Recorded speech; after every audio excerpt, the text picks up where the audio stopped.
গুরুদেব গুরুদেব বলছে কে? আমি জজাতি। জজাতি তুমি এখানে কেন? তুমি এখানে কেন?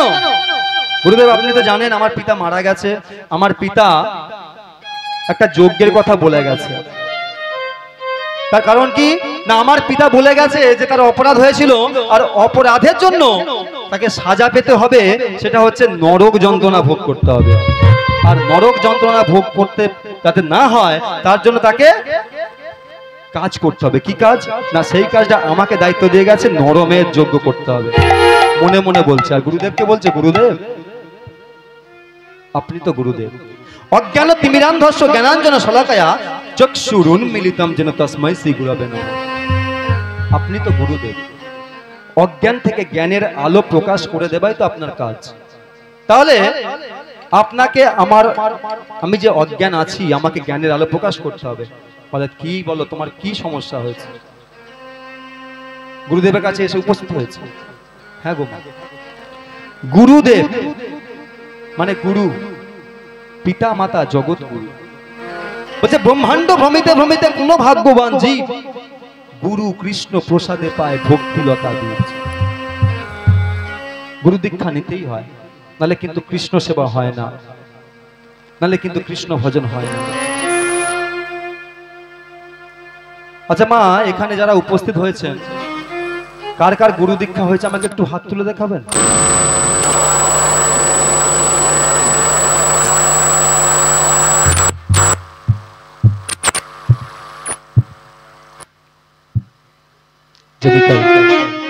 যারা আছে যারা আমি দেখিনি, একটু হাত তুলুন। বাবা সুন্দর সুন্দর সুন্দর, খুব ভালো হয়েছে মা। আর যার যার হয়নি না আপনারা নিয়ে নেবেন, তার কারণ একটাই, শাস্ত্রে লেখা আছে ব্রহ্মাণ্ড ভ্রমিতে ভ্রমিতে কোন ভাগ্যবান জীব গুরু কৃষ্ণ প্রসাদে পায় ভক্তিলতা বীজ। খুব ভালো করে বুঝবেন। ব্রহ্মাণ্ড মানে এই পৃথিবী থেকে চাঁদে যাওয়া নয়, ব্রহ্মাণ্ড মানে এই পৃথিবী থেকে সূর্যে যাওয়া নয়, ব্রহ্মাণ্ড মানে পৃথিবী থেকে মঙ্গল গ্রহে যাওয়া নয়। তাহলে ব্রহ্মাণ্ড কথার অর্থ কি? এইখান থেকে রানীহাটি না এখান থেকে 58 গেট, সেটাও না। তাহলে কি রকম? ব্রহ্মাণ্ড কথার অর্থ হচ্ছে মাতৃজঠ। আমরা জন্মগ্রহণ করলাম, বড় হলাম, বার্ধক্য আসলো, মৃত্যু হলো, আবার জন্মগ্রহণ করলাম, আবার বড় হলাম, এই যে চক্রাকারে ঘুরছে এটাকে বলা হচ্ছে ব্রহ্মাণ্ড, শাস্ত্র বলছে। তাহলে এই ব্রহ্মাণ্ড ভ্রমিতে ভ্রমিতে কোন ভাগ্যবান জীব, গুরু কৃপা সবার হয় না। কৃষ্ণ কৃপা জগৎময়, গুরু কৃপা কোন কোন ভাগ্যবানের হয়। কৃষ্ণের কৃপায় তো গোটা সংসার চলছে, জগৎ সংসার চলছে, কিন্তু গুরুদেবের কৃপা কোন কোন ভাগ্যবানের হয়। শাস্ত্র আরো বলছে কৃষ্ণ রুষ্ট হলে গুরু রাখিবারে পায়, গুরু রুষ্ট হলে কৃষ্ণ রাখিবারে না। কথাটা ভালো করে বুঝবেন। যদি কৃষ্ণ রুষ্ট হয় আপনার কোনো কাজে কোনো কর্মে, আপনি যদি আশ্রয়ী হন, আপনি যদি গুরুচরণ আশ্রয় করে থাকেন, তাহলে আপনাকে আপনার গুরু রক্ষা করতে পারে, সে ক্ষমতা আছে গুরুদেবের। কিন্তু গুরুদেব যদি রুষ্ট হয়, কৃষ্ণর ক্ষমতা নেই আপনাকে রক্ষা করা। সেই জন্যই বলেছে ব্রহ্মাণ্ড ভ্রমিতে ভ্রমিতে কোন ভাগ্যবান জীব গুরু কৃষ্ণ প্রসাদে পায় ভক্তিলতা বীজ।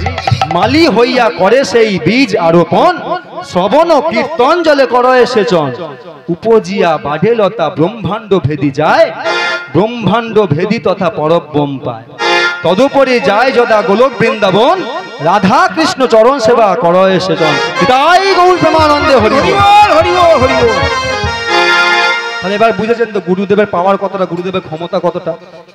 আজকে রাজা জজাতি এসে বলছে, গুরুদেব আমার পিতা এখন মৃত্যুর পরে নরক যন্ত্রণা ভোগ করছে, তাহলে আপনার উচিত আমার পিতাকে উদ্ধার করে দেবা। তার জন্য আমার পিতা বলে গেছে, কি বলে গেছে না, একটা যজ্ঞ করতে হবে। কি যজ্ঞ? নরমের যজ্ঞ। এই যজ্ঞ হবে কেন গুরুদেব? তুমি অন্য কোনো যজ্ঞ করো, তুমি রাজস্ব যজ্ঞ করো, তুমি অশ্বমেধ যজ্ঞ করো, নরমের যজ্ঞ তুমি করতে পারো না জজাতি। কেন গুরুদেব? এই যজ্ঞের যে বিধান অনেক কঠিন।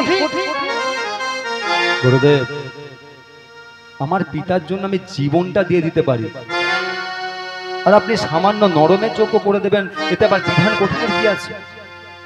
আপনি বিধান বলুন, আমি সমস্ত কিছু জোগাড় করার ব্যবস্থা করব। তুমি যখন শুনবে না, তুমি যখন আমার কথা শুনবে না, তবে শোনো যজাতি, এর বিধান কি? তবে শোনো এর বিধান কি? ৮০ লক্ষ মুনি চাই করতে সম্ভাষণ। ৮০ লক্ষ মুনি চাই করিতে সম্ভাষণ। ৮০ লক্ষ মুনি চাই করতে সম্ভাষণ। ৮০ লক্ষ মুনি চাই করিতে সম্ভাষণ। পট্ট বস্ত্র দিয়া সবারে করিবে বড়। পট্ট বস্ত্র দিয়া সবারে করিবে বড়। পট্ট বস্ত্র দিয়া সবারে করিবে বড়। পট্ট বস্ত্র দিয়া সবারে করিবে বড়। প্রথম বিধান কি বললাম যজাতি? ৮০ লক্ষ মুনি চাই। ৮০ লক্ষ মুনি ঋষি চাই। ১ লক্ষ ২ লক্ষ নয়, একটা দুটো নয়, চারটে পাঁচটা আটটা নয়, ৮০ লক্ষ মুনি ঋষি চাই। আর কি? প্রত্যেকের জন্য একটা করে পট্ট বস্ত্র দিতে হবে। আচ্ছা মা, পট্ট বস্ত্র মানে কি? দেখবেন এখনো অনেক জায়গায় আছে, যেটা হচ্ছে কোথাও ভাগবত পাঠক বা কীর্তনিয়া যখন গাড়ি থেকে নামে, অনেক জায়গায় আছে, ওই গাড়ি থেকে নামা ওই স্থান থেকে শুরু করে একদম বাড়ির মধ্যে পর্যন্ত একটা কাপড় বিছিয়ে দেয়। ওই কাপড়ের উপর থেকে উপরে হাঁটতে হাঁটতে হাঁটতে হাঁটতে কীর্তনিয়া বা ভাগবত পাঠে চলে যায়। তাহলে ওই যে কাপড়টা, ওটাকে বলা হয় পট্ট বস্ত্র। তাহলে এবার বলুন যে ৮০ লক্ষ মুনি ঋষির জন্য কতগুলো পট্ট বস্ত্র লাগবে? ৮০ লক্ষ, তাই তো? এবার বলছে মুনি ঋষিরা যে আসবে, তাদের সেবা দিতে হবে নাকি? সেবা দিতে হবে, দক্ষিণা দিতে হবে। তাহলে কিসে করতে হবে? ভালো করে শোনো যজাতি। স্বর্ণ থালা স্বর্ণ ঝাড়ি চাই মানিকের অঙ্গুরি।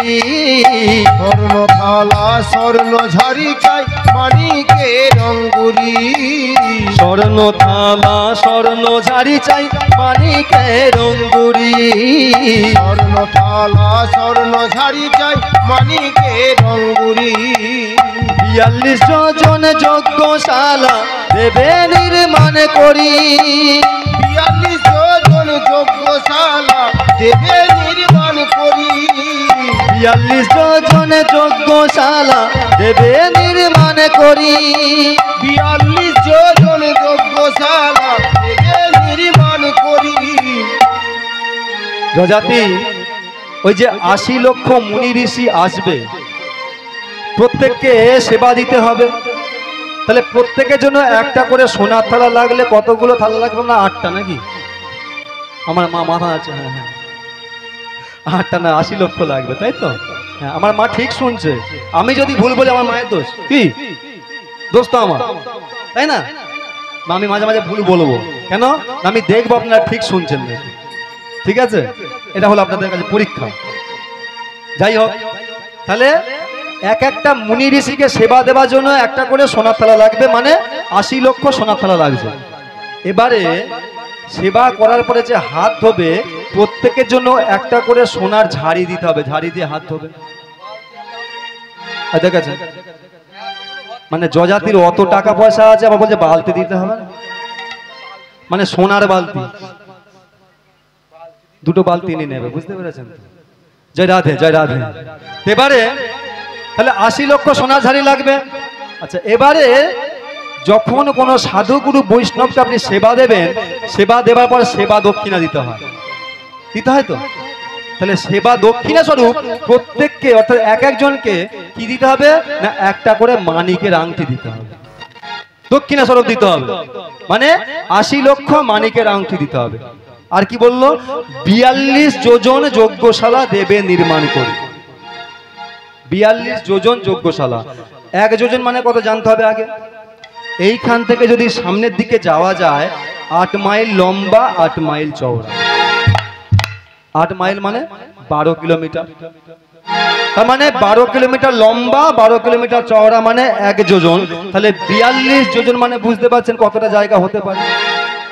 এবারে যজাতি ভালো করে শোনো, ওই 42 যোজন যজ্ঞশালার ঠিক মধ্যস্থলে একটা মাটির বেদি তৈরি করতে হবে। 3 হাত দৈর্ঘ্য 3 হাত প্রস্থের একটা মাটির বেদি হবে আর 1 পোয়া উচ্চতা হবে। কিন্তু সেটা কোনো সাধারণ মাটি দিয়ে করলে হবে না। তাহলে কি মাটি দিয়ে করতে হবে গুরুদেব? না সেই মাটি দিয়েই যজ্ঞশালার ওই বেদিটা করতে হবে যে মাটিতে আজ পর্যন্ত কোনো কীট পতঙ্গ জীবজন্তু জানোয়ার ওই মাটির সঙ্গে মরে গিয়ে মিশে যায়নি। আচ্ছা মা, এরকম আছে? এরকম মাটি আপনি পাবেন? যেখানে যাবেন, পুকুরে যান, নদীতে যান, ঘাটে যান, সাগরে যান, যেখানে যান না কেন ও মাটির সঙ্গে ঠিক মিশে যায়, তাই না? কিন্তু এরকম মাটি আছে। আগো কি মাটি গো? মাটি আছে না? কি মাটি বলুন তো? এই যে কপালে দেখতে পাচ্ছেন কি মাটি, তাই না? এই মাটিতে কিন্তু কোনোদিন ওই রকম জীবজন্তু মিশে যায়নি, তাই না? আচ্ছা এবারে বলছে যজাতি যজ্ঞ তো চলবে, যজ্ঞ চলাকালীন কাঠের যোগান দিতে হবে। বলে যোগান দেবো না কি করবো? রাস্তা ধারে বাউলা কাঠ আছে, কেটে এনে দেবো, তাই না? বলছে ও কাঠ হলে হবে না, চন্দন কাঠ, চন্দন কাঠ লাগবে। বলে চন্দন কাঠ এটাও পেয়ে যাবো। রাজা যেহেতু আমি আছি, আমার পিতা দান ধ্যান করে যা টাকা মোটামুটি জোগাড় করে রেখে গেছে ও মোটামুটি হয়ে যাবে। আচ্ছা আর কি? থামো, চন্দন কাঠ তো তুমি আনবে, সেই চন্দন গাছের কাঠ আনতে হবে যে চন্দন গাছে এখনো পর্যন্ত কোনো পক্ষী বসে মল মূত্র ত্যাগ করে। গুরুদেব এটা আমি পারবো, আর বলুন। এবার কিছু খুচরো লাগবে। খুচরো বলতে এই যেমন সাধারণ যজ্ঞে কি লাগে? ফুল, দূর্বা, ধান লাগে তো। এখানে কি লাগবে? ভালো করে শোনো যজাতি, কি লাগবে? পঞ্চশস্য পঞ্চরত্ন আনবে রাশি রাশি। পঞ্চশস্য পঞ্চরত্ন আনবে রাশি রাশি। পঞ্চশস্য পঞ্চরত্ন আনবে রাশি রাশি। পঞ্চশস্য পঞ্চরত্ন আনবে রাশি রাশি। প্রত্যাবর্তী ঘৃত চাই হাজারো কলসি। আরে চট্টবর্তী ঘৃত চাই হাজারো কলসি। প্রত্যাবর্তী ঘৃত চাই হাজারো কলসি। আরে চট্টবর্তী ঘৃত চাই হাজারো কলসি। হ্যাঁ গো মা, বাজারে তো অনেক ঘি পাওয়া যায়, শ্রী ঘি, সুরভি ঘি, এখন নতুন বেরিয়েছে গোল্ড টাচ বলে একটা ঘি বেরিয়েছে না? প্রত্যাবর্তী ঘিটা কি? প্রত্যাবর্তী ঘিটা কি গো? ভালো করে শুনুন। গাভী আছে, বাছুরকে ছেড়ে দেওয়া হলো। আমরা কি করি? বাছুর ছেড়ে দিলাম, যেই দুধটা মায়ের স্তনে এসে গেল বাছুরকে বেঁধে দিয়ে দুয়া নিলাম, তাই তো? বলছে এইভাবে কিন্তু ঘি তৈরি করলে হবে না। তাহলে কিরকম ঘি লাগবে? না প্রত্যাবর্তী ঘি কথার অর্থ হচ্ছে ওই গাভীর কাছে বাছুরকে ছেড়ে দেওয়া হলো, বাছুর সমস্ত মায়ের দুধটা পান করছে। পান করার পরে যখন বাছুর মুখ সরিয়ে নেবে, বাছুর মুখ সরিয়ে নেবার পরে মায়ের স্তনে যে দুধটা আছে সেটা দুয়ে নিতে হবে। আর বাছুর সেবা করা, দুধ সমস্ত খাবার পরে বাছুরের গালের দুদিক দিয়ে যে গাঁজা থাকে ওই গাঁজাটা ধরতে হবে। ওই গাঁজা আর অবশিষ্ট স্তনের দুগ্ধ দুটোকে একসাথে মিশাতে হবে, মিশিয়ে ননি তৈরি করতে হবে, ননি তৈরি করে ঘি তৈরি করতে হবে। তাহলে এবার বলুন কতগুলো বাছুর আর কতগুলো গাভী হলে তবে এই 1000 কলসি ঘি তৈরি করা যাবে, তাই না? আর আমরা হলে কি করতাম? গুরুদেব বলেছে বাজার থেকে দোকানে যাব, গিয়ে বলবো এই যে দোকান দাদা সব থেকে কম দামে ঘি কোনটা দাও তো, আমরা খাবো না তো, যোগ্য হবে তো, ভগবান বুঝে নেবে, তাই না? তাহলে এই হচ্ছে প্রত্যাবর্তী ঘি। আচ্ছা গুরুদেব এ আমি জোগাড় করে ফেলবো, আর বলুন তো যজাতি যজ্ঞ যখন হয় একটা আহুতি দিতে হবে। বলে হ্যাঁ দিতে হবে। তাহলে কি আহুতি দেব? বলে একটা ছেলেকে এনে আহুতি দিতে হবে। বলে সে ব্যবস্থাও হয়ে যাবে। দেখেছেন? বলছে একে হবে না, যে রাধে বলছে ছেলেকে একটা ব্যবস্থা করতে হবে। বলে হ্যাঁ আমাদের পাড়ায় তো আছে। বলে কি আছে? না আমাদের পাড়ায় আমি খুঁজে নেব সব থেকে কার বয়সটা বেশি, সে তো সে এমনি মারা যাবে, এনে আগুনে ফেলে দেবো, সে ওখানে মরে যাবে। বলছে ওটাও হবে না, ওটা হবে না। তাহলে ঠিক আছে কোনো ব্যাপার নেই, আমাদের পাড়ায় সব থেকে মাতাল কে তাকে না আগুনে ফেলে দেবো। বাড়িতে ঝামেলা করে অশান্তি করে, তার থেকে বাবা তুই চলে যা, অশান্তিটা কেটে যাবে। বলছে ওটাও হবে না, ওটাও হবে না। তাহলে কি? যজাতি বললাম না প্রথমে, অত সহজ জিনিস নয়, অত সহজ জিনিস নয়, ভালো করে শোনো। অষ্টম গর্ভের অষ্টম বর্ষের দ্বিজের নন্দন, অষ্টম গর্ভের অষ্টম বর্ষের দ্বিজের নন্দন, অষ্টম গর্ভের অষ্টম বর্ষের দ্বিজের নন্দন, অষ্টম বর্ষের অষ্টম গর্ভের দ্বিজের নন্দন। অষ্টম গর্ভের অষ্টম বর্ষের দ্বিজের নন্দন মানে দ্বিজ মানে ব্রাহ্মণ। তাহলে অষ্টম গর্ভের অষ্টম বর্ষের ব্রাহ্মণ সন্তান লাগবে। আর কি লাগবে বলুন তো? বলে শুধু ব্রাহ্মণ সন্তান হলেই হবে না, আরো সঙ্গে কি আছে? হইবে সে কৃষ্ণ বর্ণ, মুখে নামে সংকীর্তন,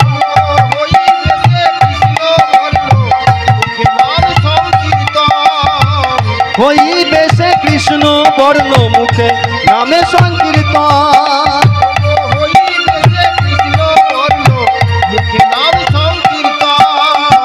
হরি হরি বলিবে, হরি হরি বলিবে, হরি হরি বলিবে, হরি হরি বলিবে। এই গুরুদেব দাঁড়ান দাঁড়ান দাঁড়ান দাঁড়ান, সবই তো ঠিক ছিল কিন্তু এইখানটা এমন কেন হলো? বলে কেন, কি হয়েছে? এদিক পর্যন্ত সব ঠিক ছিল, ওই অষ্টম গর্ভের অষ্টম সন্তান দ্বিজের নন্দন এটাও হয়তো খুঁজে পাবো, কিন্তু সে যে কৃষ্ণবর্ণ হবে সেটাও আমি পেয়ে যাব। কিন্তু গুরুদেব এইখানে একটু সমস্যা হলো না। বলে কি সমস্যা? না এই যে হরি হরি বলে ডাকবে, এইখানটা একটু সমস্যা হয়ে গেল না? বলে এইখানেই তো গন্ডগোলটা হয়ে আছে। যজাতি মনে মনে ভাবছে কে এই বিধান তৈরি করেছে, তাকে আমি যেন দেখতে পেলে ভালো হতো, তাকে দেখতে পেলে ভালো হতো। এই বিধানে এত ক্ষমতা, এই বিধান এত কঠিন, যেমন ক্ষমতা তেমন কঠিন। তখন বশিষ্ঠ মুনি বলছে, যজাতি অষ্টম গর্ভের অষ্টম বর্ষের দ্বিজের নন্দন যদি তুমি পেয়েও যাও, যদি সে সদা সর্বদা হরি নাম করে, কৃষ্ণ নাম করে, যখন তার গোটা শরীরে ঘি মাখিয়ে জ্বলন্ত অগ্নিকুণ্ডে ফেলে দেবে, সে যদি ভয়ে প্রাণপণে চিৎকার করে ওঠে, তোমার কিন্তু যজ্ঞটা পূর্ণ হবে না। কিন্তু সে যদি হরি নাম করতে করতে ওই আগুনে ঝাঁপ দেয়, তাহলে কিন্তু তোমার যজ্ঞ সাকসেসফুল, সফল হয়ে যাবে। গুরুদেব এইরকম কি কোনো বালক পাওয়া যাবে? এইরকম কোনো বালক পাওয়া যাবে যাকে আগুনে ফেলে দেব, অথচ সে চিৎকার করবে না বাবা বাঁচাও, মা বাঁচাও বলে? আর এইরকম মা কে এই জগৎ সংসারে আছে যে নিজের সন্তানকে আমাকে বিক্রয় করে দেবে আগুনে ফেলে দেওয়ার জন্য? তখন বশিষ্ঠ মুনি বলছে, যেখানে দেখিবে ছাই উড়াইয়া দেখো তাই, পাইলেও পাইতে পারো অমূল্য রতন। তুমি খোঁজো, পেয়ে যেতে পারো। বিধান যখন আছে তাহলে বিধান অনুযায়ী ওই বালকও পাওয়া যাবে, খুঁজে তোমাকে দেখতে হবে। এই কথা বলেছে যে সঙ্গে সঙ্গে যজাতি বলছেন, গুরুদেব আমি সমস্ত ব্যবস্থা করছি, আপনি আসুন, যজ্ঞ হবে। এসে গেল চন্দন কাঠ, এসে গেল প্রত্যাপতি ঘি, সমস্ত কিছু প্রস্তুত হয়ে গেছে। আর আজকে এখন ছোট্ট বালকটাকে ডাকবে কে, আনবে কে? খুঁজতে হবে, তো আনতে হবে। শুধু তাই নয়, ৮০ লক্ষ মুনি ঋষিকে নিমন্ত্রণ করতে হবে। কে করবে? না রাজা যজাতির যে রথ চালাতো সারথি, তার নাম সুমন্ত। সুমন্ত সারথিকে বলছে যে সারথি শোনো। বলুন মহারাজ। সারথি আজকে একটা তোমাকে কাজ করতে হবে। কি কাজ? সোনা দানা পরিপূর্ণ করো আমার রথটায়। 80 লক্ষ ব্রাহ্মণকে 80 লক্ষ বৈষ্ণবকে নিমন্ত্রণ করবে। আর কি করবে? একটা ব্রাহ্মণ সন্তান আনবে, অষ্টম গর্ভের অষ্টম বর্ষে, যার মুখে সদা সর্বদা হরিনাম, যে কৃষ্ণ বর্ণের কালো বর্ণের হবে। তবে কেড়ে আনবে না, চাইবে, দান করে দেবে। কি দান করবে? সোনা দানা হিরে মণি মাণিক্য দান করবে। আর আমার রাজ্যের অর্ধেক দলিলটা, আমার অর্ধেক রাজ্যের দলিলটা তুমি নিয়ে যাও, তাকে সেটাও দান করে দেবে। এই কথা যেই বলেছে, সুমন্ত সারথী বলছে ঠিক আছে মহারাজ, তাহলে রথ প্রস্তুত হয়ে গেছে, আমাকে অনুমতি দিন। সারথী, রথ প্রস্তুত হয়ে গেছে? তাই হোক, তবে যাও, তুমি সমস্ত কিছু খুঁজে আনো আর 80 লক্ষ মুনি ঋষিকে নিমন্ত্রণ করো। ও গো শ্রী হরি শ্রী হরি বলে শুভ যাত্রা হলো। শ্রী হরি বলে শুভ যাত্রা হলো। শ্রী হরি বলে শুভ যাত্রা হলো। শ্রী হরি বলে শুভ যাত্রা হলো। নানা দেশান্তরে রথ ধাইয়া চলিল। নানা দেশান্তরে রথ ধাইয়া চলিল। নানা দেশান্তরে রথ ধাইয়া চলিল। নানা দেশান্তরে রথ ধাইয়া চলিল। এবার সুমন্ত সারথী 80 লক্ষ মুনি ঋষিকে নিমন্ত্রণ করছে কিভাবে? সুমন্ত সারথী আজি শঙ্খ ধ্বনি কইল। শঙ্খধ্বনি আজি শঙ্খ ধ্বনি কইল। সুমন্ত সারথী আজি শঙ্খ ধ্বনি কইল। সারথী আজি শঙ্খ ধ্বনি কইল। মুনি ঋষি দ্বিজগণ ধাইয়া চলিল। মুনি ঋষি দ্বিজগণ ধাইয়া চলিল। আপনারাও আসিবেন, আপনারাও আসিবেন, রইল সবার নিমন্ত্রণ, রইল সবার নিমন্ত্রণ। মুনি ঋষি দ্বিজগণ ধাইয়া চলিল।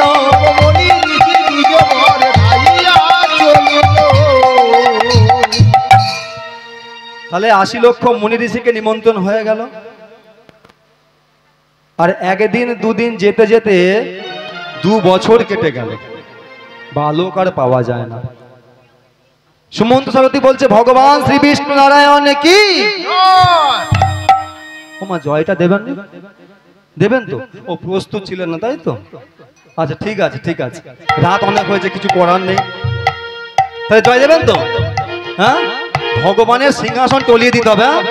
হ্যাঁ, বলুন শ্রীমতী রাধা রানী কি, গৌরাঙ্গ মহাপ্রভু কি, নিত্যানন্দ প্রভু কি। একটা ছেলে পাওয়া যাবে কি? পাওয়া যাবে না। এখন যে বাড়িতেই যায় সুমন্ত সারথী গিয়ে বলে একটা ছেলে পাওয়া যাবে। ওমা কি করে জানেন? সবাই বাড়িতে তারা করে, তোর ছেলে তুই দিতে পারিস না? হ্যাঁ, আমাদের ছেলে আনতে এসেছিস, আগুনে পুড়িয়ে মারবি। যেখানে যায় মানে মারতে যায়, পালিয়ে যায়, মার খায় না, পালিয়ে যাচ্ছে। এইভাবে হয়ে হয়ে 2 বছর যখন কেটে গেছে, সুমন্ত সারথী একটা গাছের তলায় বসেছে, বসে বলছে দয়াময়, ও দয়াময়, আমি কি সন্তান পাবো না? আমি কি আমার মহারাজের পিতার জন্য এইটুকু করতে পারবো না? সঙ্গে সঙ্গে কানে যেন কেউ বলে গেল, ভাবছো বসে চলবে কিসে, তুমি ভাববার কে? যার ভাবনা তিনি ভাববেন, তুমি ভাবো তাকে। যেই এই কথা কানের কাছে কেউ বলে গেল, সুমন্ত সারথী বলছে দয়াময়, এই যে আমার প্রচন্ড হারে বিপদ, এই বিপদ থেকে আমি উদ্ধার পাবো কি করে? প্রভু বিপদ ভঞ্জন সংকট মোচন মুরলীধারী তুমি জাগো, জাগো, জাগো, জাগো গিরিধারী। প্রভু বিপদ ভঞ্জন সংকট মোচন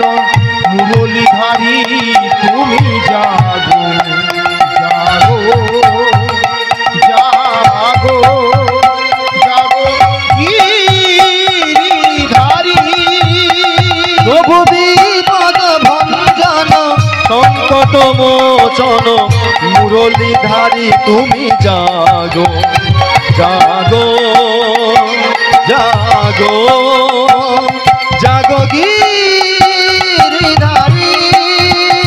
প্রভু বিপদ ভঞ্জন সংকট মোচন মুরলীধারী তুমি জাগো জাগো জাগো জাগো গিরিধারী। জাগরে জাগরে জাগো জাগরে জাগরে জাগো জাগরে জাগরে জাগো জাগরে জাগরে জাগো জাগরে জাগরে জাগো জাগরে জাগরে জাগো জাগরে জাগরে জাগো জাগরে জাগরে জাগো জাগরে জাগরে জাগো জাগরে জাগরে জাগো জাগরে জাগরে জাগো জাগরে জাগরে জাগো জাগরে জাগো জাগরে জাগরে জাগো জাগরে জাগরে জাগো জাগরে জাগরে জাগো জাগো প্রভু জাগো জাগো প্রভু জাগো জাগো প্রভু জাগো জাগো প্রভু জাগো জাগো প্রভু জাগো তাই গৌর প্রেমানন্দ হরি হরি হরি হরি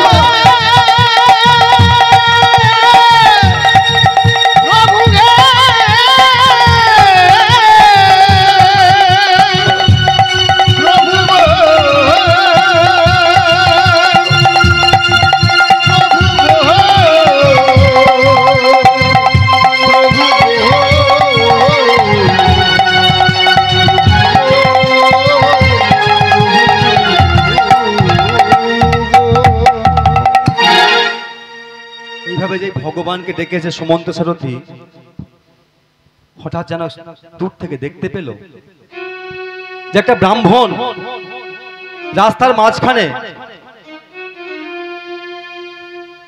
ভদ্র নিবাসীগণ ও আমার ছোট ছোট ভাই বোনেরা, নরনের যজ্ঞ ও সাম্মোচন পাড়ায় মুগ্ধ হইয়া রিমি দলুয়ের নামে 50 টাকা পুরস্কার করে।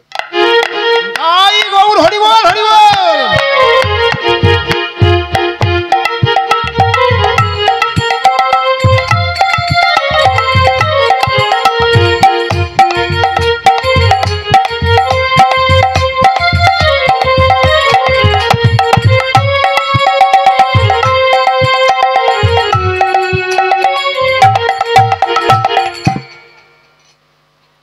ভগবানকে যে এইভাবে ডেকেছে সুমন্ত সারথী, ভগবান কি করেছে? তার টুস্কিটা চালিয়ে দিয়েছে। ভগবানের প্রত্যেকটা কাজ ভগবান নিজে করেন না, টুস্কি মারে কাজ হয়ে যায়। হঠাৎ সুমন্ত সারথী দেখতে পেল দূরে এক ব্রাহ্মণ তার নামাবলীটাকে রাস্তায় বিছিয়ে দিয়েছে, দিয়ে রাস্তার মানুষজন যখন হেঁটে হেঁটে যাচ্ছে তখন সেই গরিব ব্রাহ্মণ করজোরে বলছে, আমি দিন ভিখারি,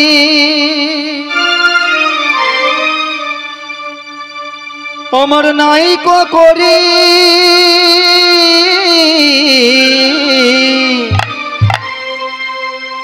আমায় একটি পয়সা দাও, আমি দিন ভিখারি, আমার নাইকো করি, আমার একটি পয়সা দাও। আমি দিন ভিখারি, আমার নাইকো করি, আমায় একটি পয়সা দাও, আমি দিন ভিখারি, আমার নাইকো করি, আমার একটি পয়সা দাও। না দেখিয়া হরি নয়নে যার অশ্রুবারি কেহ নাহি ফিরায়ে তাকায় আমি দিন বিদায় গৌর হরি হরি হরি হরি বল। আমার লাইকো করি আমার একটি পয়সা দাও আমি দিন ভিখারি আমার লাইকো করি আমার একটি পয়সা দাও। এই যে ব্রাহ্মণ কে? আমি সুমন্ত সারথী। তো এখানে কি ব্যাপার? না না, আমি অনেকক্ষণ থেকে দেখছি যে আপনি রাস্তায় নিজের নামাবলীটা বিছিয়ে দিয়েছেন, ভিক্ষা করছেন, কেউ ভিক্ষা দিচ্ছে না। তুমি তো দেখতেই পাচ্ছ কেউ ভিক্ষা দিচ্ছে না।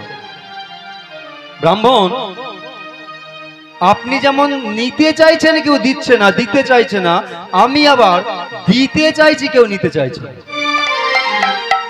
বলে কেন? তুমি ভিক্ষা দেবে কেউ নেবে না, এটা হতে পারে? জানেন ব্রাহ্মণ, আমি তো দেখতে পাচ্ছি আপনি খুব গরিব, তবে আমি যে দেব আমার কয়েকটা শর্ত আছে, শর্ত না মানলে তো দিতে পারি না। আর দিতে পারছি না বলে আমার মন থেকে শান্তি শান্তি আসছে না, অশান্তি যাচ্ছে না। শান্ত যেমন আসছে না, অশান্ত তেমন যাচ্ছে না। আচ্ছা ব্রাহ্মণ, আপনার বাড়িতে কে কে আছে? আপনার মা বাবা স্ত্রী পুত্র? না সুমন্ত সারথী, আমার বাড়িতে মা বাবা নেই, আমার স্ত্রী আছে। আর আমার বাড়িতে আমার একটা নয়, দুটো নয়, তিনটে নয়, আমার বাড়িতে 8টা সন্তান আছে। যেই বলেছে 8টা সন্তান আছে, সুমন্ত সারথী একটু চমকে উঠল। 8টা সন্তান মানে তো তাহলে তো অষ্টম গর্ভের সন্তান থাকবে, তাহলে তো অষ্টম গর্ভের সন্তান থাকবে। আচ্ছা ব্রাহ্মণ, তোমার আমি আর আপনি বলছেন, আমি আমি পুরো তোমাকেই বলি, তুমি বলছি। বলে না না কোনো সমস্যা নেই, বলো না। আচ্ছা ব্রাহ্মণ, তুমি বললে তোমার বাড়িতে 8টা সন্তান, তোমার স্ত্রী আর তুমি, তাই তো? তোমার নামটা কি? আমার নাম জনার্দন ঠাকুর। আচ্ছা জনার্দন ঠাকুর, তোমার যখন 8টা সন্তান আছে, তাহলে অষ্টম গর্ভের সন্তান নিশ্চয়ই আছে। কি যে বলো না, 8টা সন্তান থাকলে অষ্টম গর্ভের সন্তান থাকবে না, এটা হতে পারে? তাহলে অষ্টম গর্ভের সন্তান আমার আছে। আচ্ছা আচ্ছা আচ্ছা আচ্ছা, অষ্টম গর্ভের সন্তানটা কেমন? অষ্টম গর্ভের সন্তান আর বলো না, ওই কুশদাসের কথা বলছো তো? আর বলো না, কি অবস্থা জানো? যেমনি তার কালো বরণ তেমনি তার গরম, যেমনি তার কালো